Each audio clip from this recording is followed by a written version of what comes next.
Hello out there in the community. It's Chris. Coming at you again with another stack of stuff I just finished reading. Do a little quick review of all these for you before I head out to the library later on. I got quite a few new ones coming this week. Not as big a haul as the last time, but new stuff that I haven't read and that I'm really looking forward to. And as soon as I have it, we'll let you know what I got. So, in the meantime, let's see what we got going on here. Alright, first we got a short novella by Stephen Graham Jones entitled Night of the Mannequins.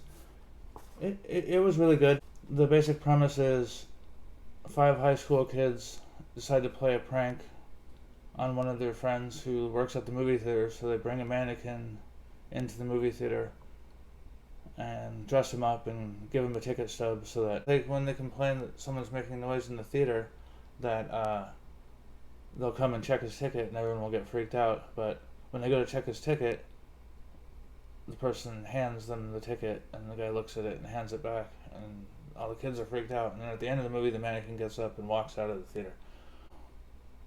They all come out of the theater all freaked out. They're like, how could that possibly happen? Maybe someone's playing a prank on us. But then 2 days later, a Mack truck drives through the house of one of the girls and kills her and some of her family. So the main character of the book decides, well, the mannequin is gonna kill all of us and I can save collateral damage by killing my friends first. So he ends up killing his friends. And that's the basic premise of the book. Night of the Mannequins, Stephen Graham Jones. Pretty good. Alright, second, I did a reread on Silver Surfer, Rebirth of Thanos. Collects 34 through 38 of I think it's the third volume of Silver Surfer. It's when Jim Starlin came to the title and resurrected Thanos. And this basically eventually became the groundwork for Avengers Infinity War, as we all know. But great Ron and Martin here, rereading the story. It definitely holds up. It was really good. And then I did a partial reread of Silver Surfer Thanos Quest, which collects the issues leading into Infinity Gauntlet, as well as the 2-issue series Thanos Quest by Jim Starlin, Ron Lim. And that all led into, of course, the Infinity Gauntlet, which I did a reread on. About half of it's by George Perez, great art. And then the other half is finished by Ron Lim, who does his average Silver Surfer style artwork. And the story, by the time Ron Lim is doing it, has kind of already started to slow down a little bit. But overall, Infinity Gauntlet is probably the best of the 3 Infinity Trilogy stories, in my opinion. And I really love this cover. And we go into Captain America Volume 3 by Ta-Nehisi Coates. It's called The Legend of Steve. Collects issues 13 through 19 of Captain America. It was pretty good. The art was just okay. The Alex Ross covers are, of course, excellent. But the story is pretty good. It's about, you find out that Peggy Carter is still alive through magic or something, and they're trying to save Sharon Carter from a curse put on her by I think it's like a mutant or something, I'm not sure. But and meanwhile the Scourge comes back and he's become a cop killer, but all the cops are run by the Kingpin, so he's actually just killing bad guys. So overall, a pretty good story. I'm looking forward to seeing what happens next in the story in the next volume. I'd recommend it. It's an interesting read. Alright, this was probably one of my favorite reads of this year, even though I just read it all mostly recently. This is Middlewest, and this is the final 2 volumes, 2 and 3. Great story. If you ever had any problems with your parents, you'll definitely get the feels out of it. Especially the last part where the father is a big tornado and he's like, I'm sorry, you know, and it's really tough. I mean, I had a rough relationship with my father, and it hit me in the right place there. But what I will say is the first 2 volumes, art is just exceptional, and then in the 3rd volume, for some reason it seems like maybe they, especially the art, seemed a little rushed compared to like the par excellence of volume 1 and 2. But overall, all 3 volumes, if it ever comes into a big, large omnibus format, I'll probably add it to my collection that way. And here's some more Jim Starlin, written and drawn. It's called Marvel Universe: The End.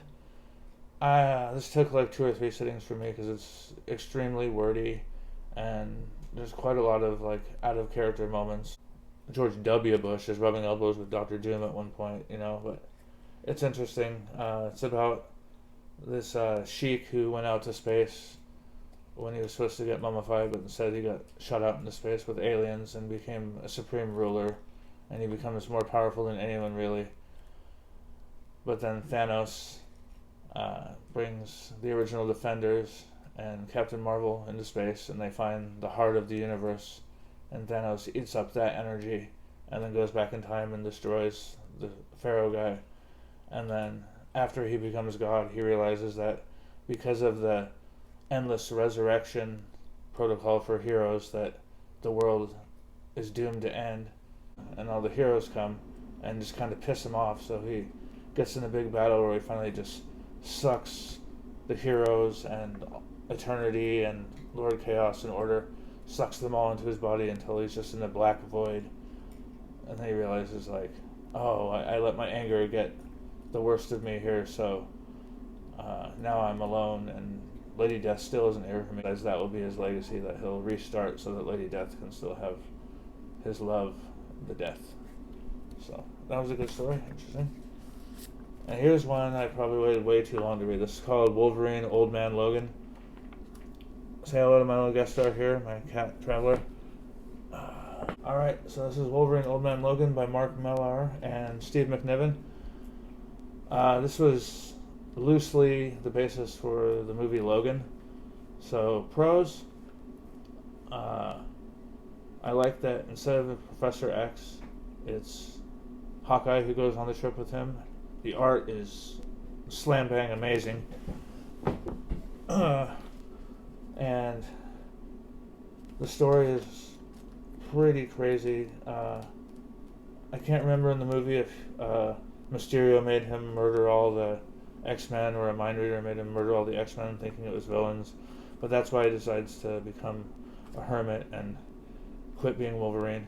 The end where he takes on Bruce Banner after Bruce Banner murders his family for fun was pretty brutal, and the whole thing is pretty brutal. And on the con side, I will say that for the movie, I definitely prefer that it was a senile Professor X on the trip with him, because that seemed like they made it more all connected as a X family sort of thing. Good. And another thing that was weird, another con was, why is Peter Parker's daughter black? I guess he didn't stay with Mary Jane. Anyway. And then we have, from Image, we have Moonshine by Brian Azzarello and Eduardo Rizzo. This series is really good written. Volume 2 was better than Volume 3. Volume 3 was kind of dull. It was him getting his soul taken by like a witch doctor type of guy, but the first 2 volumes were really good. It's back in Prohibition when there was alcohol bootlegging, and the mob wants the alcohol, but the hillbilly family doesn't want to give it up. And they have, it's basically a family of werewolves, and then the main character, who is an enforcer for the mob, gets bit by a werewolf, and then his life is basically slowly going to crap, because the more you turn to a werewolf and eat blood and murder people, the more you can never, after a while, you can never be human again. I can't remember if it's issue 8 or 9, but it has a rad variant cover by Raphael Albuquerque. So next time I go into an LCS, I'm going to go on the back issues, and if I see that, I'm definitely going to try and get my hands on it, because it's a great piece of art. And here we got Thanos by Donny Cates. Thanos Wins. This is the introduction of both the Silver Surfer Black and the Cosmic Ghost Rider. And there's a part right at the start where he's just conquered the Chitauri, and you find out that the underneath of all the Chitauri big whale ships are frozen stiff with blood of their victims, and then when the Cosmic Ghost Rider comes flying in, starts to melt the blood off the bottom, and it starts raining blood on Thanos, and it makes him smile, and I thought that was a really powerful image. But overall, this was a really good story. I had already read all of the Infinity Countdown, Infinity War Warp stuff before I'd read this, so it was good to see kind of like sort of the groundwork for that starting here. The annual at the end is like Cosmic Ghost Rider narrating all these horrible things that Thanos has done, and like he comes and irritates one man on Earth every day on his birthday for his whole life, and the man's like, I'm finally going to tell you why I won't kill myself, and like, I let you keep doing this to me. And then Thanos just floods the room and goes, no, I don't care, I'll see you next year. And then there's one where it says Thanos walks an old woman across the street, and the bad thing he does is he walks the old woman across the street, which delays a bus, which delays a woman from becoming the woman who creates world peace and cures AIDS and cancer, all because he helped a woman cross the street. And then he shows her that on her deathbed, so she gets to die miserable. So Cates is definitely crazy, and I'm really looking forward to King in Black this week, because I've been reading his Venom. But Thanos wins. Pretty good. I'll probably check out the Lemire 12 issues that immediately precede this, but I got this because I was told you don't really have to read those to understand what's going on here. Okay, and here's the tail end of Lock and Key. In my first video, I said I'd finished 4, 5, and 6. This is a bit of short stories. They're all by Hill and Gabriel Rodriguez, but it's not the normal Gabriel Rodriguez art style. He does like a 50s style looking art, and then one that takes place with the kids from the book that's like 2 or 3 pages that is the normal art. And then the first story is kind of sad. It's about how the youngest child of one of the Locke descendants is like, he has seizures, and he's eventually going to have a seizure and die. So his dad creates a key so when they go up in a hot air balloon, he can put a key into the moon, and his son can go live in the moon, and I think it slows down time, and he can live up there, but his dad can never see him again. So it was kind of bittersweet at the end, but it was pretty good. And here we got my last book. It's Doom Patrol: Way to the Worlds. Unfortunately, it's a DNF. Did not finish. It's interesting. I liked it, but it is insanely wordy. I think I got to about here, and I'm like, what is this? Jonathan Hickman? That's crazy. But I really like Nick Darrington art. I read the other 2 volumes of Doom Patrol before this. The first has Cliff Steele. At the end of the original 2 volumes, he had been turned back into a human being. And the first issue is about how Cliff goes and sees people from his life and says, hey, I'm human again. But then when he sees his mom, she's like, oh, you're not with your big superhero team anymore. So you come to me as a human? You think I'm going to even give a shit about you any more than I did when you were a robot? Why don't you go kill yourself? So he gets in his car and he drives off the cliff and basically tries to kill himself again, but then they save his brain and put it back into a robot body again, and that's how this second issue started, which I didn't finish because way too much wordy, he says. Oh, Main Traveler, I'd like to thank you for watching.